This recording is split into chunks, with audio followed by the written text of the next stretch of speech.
We're having our suhoor. Abang ikut ya.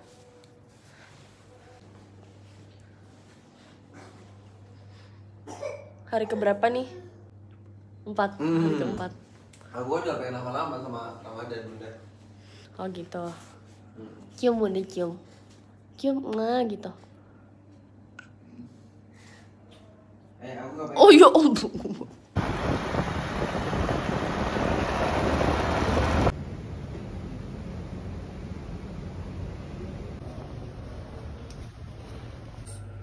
Bismillahirrahmanirrahim. Rabbi a'udzu bika min adzabin finnar wa adzabin fil qabr. Syarri ma sana'at. Abu'u laka bi ni'matika 'alayya wa abu'u bi dhanbi. Faghfir li فإنه لا يغفر الذنوب إلا أنت.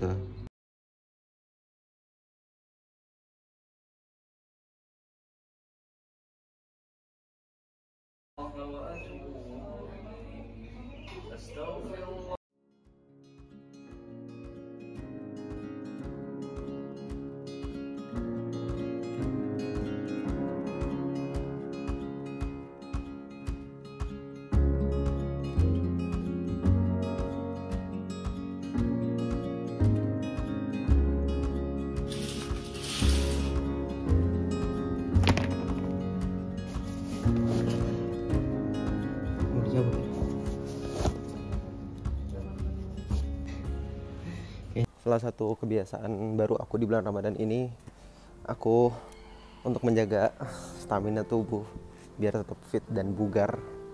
Jadi setiap pagi habis selesai zikir pagi, baca Quran, itu langsung jalan cepat.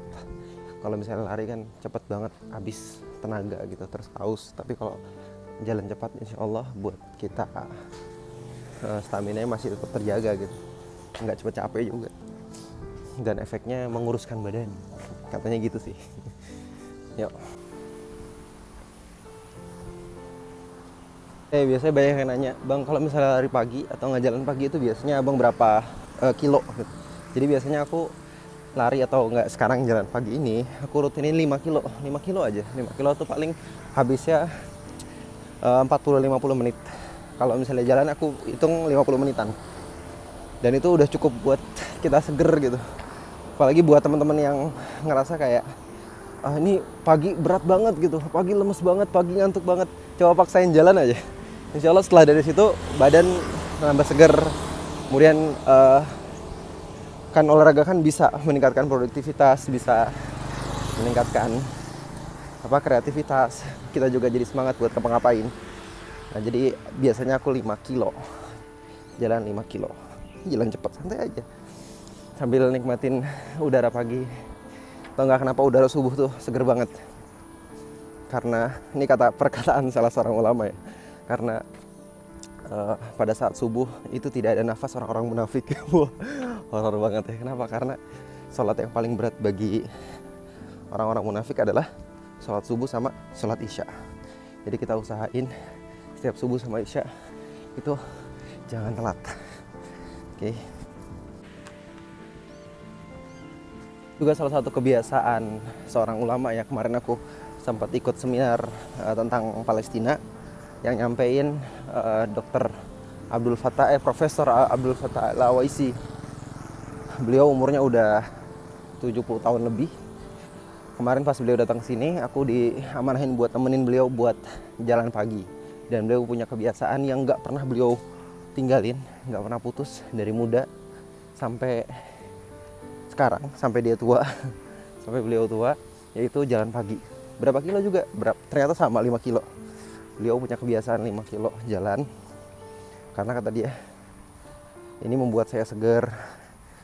Kalau kita pengen berimpact besar, maka tubuh kita itu akan terkuras, habis tenaga dan energinya.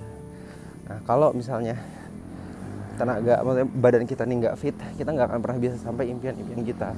Makanya penting bagi setiap muslim, impian setiap muslim kan menebarkan rahmat seluruh alam, memberikan memberikan impact kebaikan sebanyak-banyaknya, dan itu nggak mungkin bisa kita dapat kalau misalnya badan kita sakit-sakitan.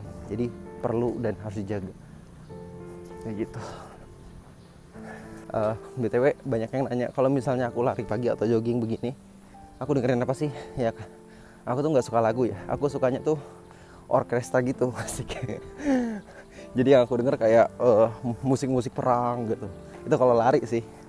Kalau lari aku dengerin kayak musik-musik perang, jadi kayak memacu adrenalin. Wah gila, gue lagi perang nih gitu. Ayo lari, ayo semangat gitu. Oh ya, gue lagi ngerjain satu misi yang besar nih. Ayo semangat kayak gitu. Tapi biasanya diselingin ceramah dulu sampai selesai. Biasanya aku cari ceramah potongan-potongan gitu, yang 30 menit atau yang 40 menit.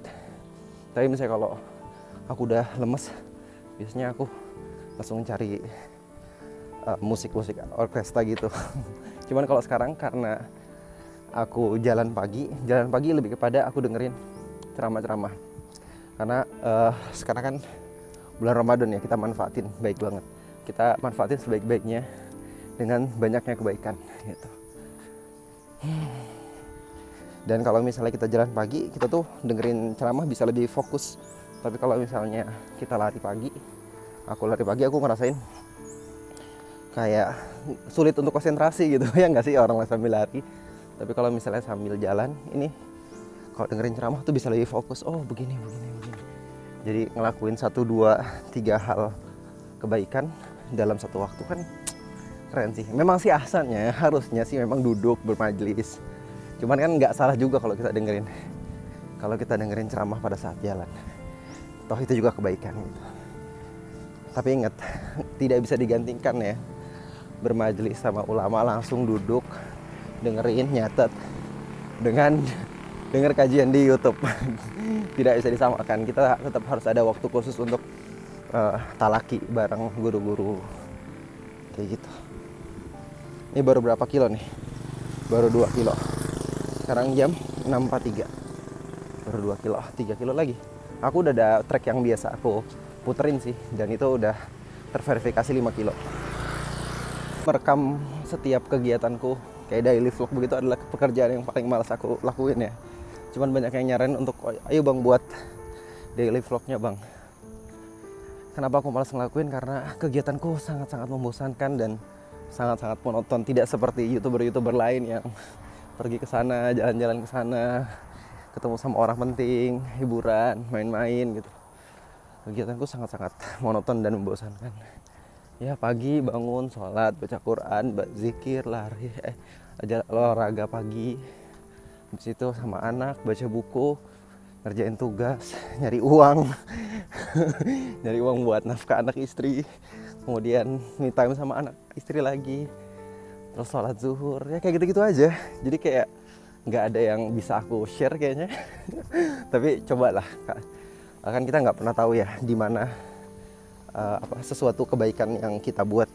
Mungkin kita kira, banyak dari kita yang mengira bahwa ini sesuatu yang biasa, tapi mungkin orang lain ngerasa kayak ini nggak biasa, ini bagus, ini menginspirasi. Nah nanti aku berharap dari teman-teman yang nonton video ini kasih saran, kasih kritik gitu. Kira-kira apa yang harus aku lakuin untuk konten selanjutnya. Kayak gitu sih. Tuh, Masya Allah, ibu-ibu nyapu. Banyak yang bilang aku tuh gemukan. Ya karena pada saat nikah ini berat badanku naik 10 kilo. Astagfirullah. Aku nggak tahu kenapa, padahal setiap hari aku tuh olahraga gitu. Terus setiap hari juga aku juga makannya nggak banyak gitu. Bahkan banyakan Dena makannya. Karena ya beliau kan Dena kan nyusuin ya. Jadi memang harus disupport sama nutrisi dan makanan yang banyak gitu. Nah tapi aku nggak tahu kenapa aku naik 10 kilo dari 65 sekarang 75. Pokoknya aku ngerasa kayak berat banget nih badan. Ternyata memang setelah aku baca-baca, cowok itu semakin tua itu akan lebih mudah pengumpulan lemaknya, dan paling cepat pengumpulan lemak itu ada di bagian perut. Makanya biasanya orang tua itu buncit. Dan kalau perempuan itu di seluruh badan penumpukan lemaknya, dari ujung kaki sampai atas. Jadi kan kalau kita ngeliat ibu-ibu banyak yang gemuk gitu. Ya itu jadi PR buat setiap kita sih. Oh, jadi ternyata tua tuh begini ya. Aku ngerasa kayak ya umurku masih 20-an sih. Cuman aku sudah mulai merasakan tanda-tanda penuaan gitu. Aku sudah punya anak, aku sudah punya istri. Kayaknya ada banyak banget hal-hal yang aku udah malas ngelakuin karena aku ngerasa ini terlalu kanak-kanakan gitu. Dan ya gitu deh. Buat temen-temen nanti yang belum nikah dan udah nikah, itu jaga kesehatan tubuhnya. Kan banyak orang yang belum nikah terus pas nikah tuh berubah badannya kan, jadi gemuk. Nggak salah sih, nggak salah. Cuman kalau aku baru ngerasain nih kan, ketika naik 10 kilo tuh aku baru ngerasain, oh ternyata kalau kita agak sedikit gemuk tuh bergerak tuh emang agak sedikit susah gitu. Bergerak agak sedikit susah, terus kemudian lebih gampang capek. Jadi memang harus ada satu hari di bagian di hari-hari kita memang yang disediakan untuk jalan, untuk olahraga kayak gitu, supaya badan kita tetap terjaga. Oke. Misi Bu. Iya Bu. Alhamdulillah udah selesai. Udah 5 kilo kurang sih, tadi 4 kilo lebih dikit. Soalnya tadi aku ada satu trek yang nggak aku lewatin, aku skip karena lupa. Saking asiknya dengerin ceramah. Ada tetangga nyapa. Nah tuh lihat tuh, lumayan keringetan, dapet lah segernya. Ya olahraga itu meningkatkan endorfin, jadi buat kita lebih fresh. Jadi teman-teman jangan lupa setiap pagi olahraga. Ya walaupun itu skippingan, terus angkat beban dikit, yang penting olahraga. Mungkin kerasanya nggak sekarang gitu, tapi kalau misalnya ada banyak banget orang tua yang bilang perbanyak minum nak gitu, jaga tubuh, jaga kesehatan, jaga makan, olahraga yang sering. Ya aku nggak pengen ngomong begitu kepada anak-anakku nanti atau generasi setelahku. Jadi kita jangan sampai menyesal dulu baru kita berbuat. Nah kita berbuat dulu biar kita nggak menyesal gitu. Antisipasi biar kita nggak menyesal. Oke, bye.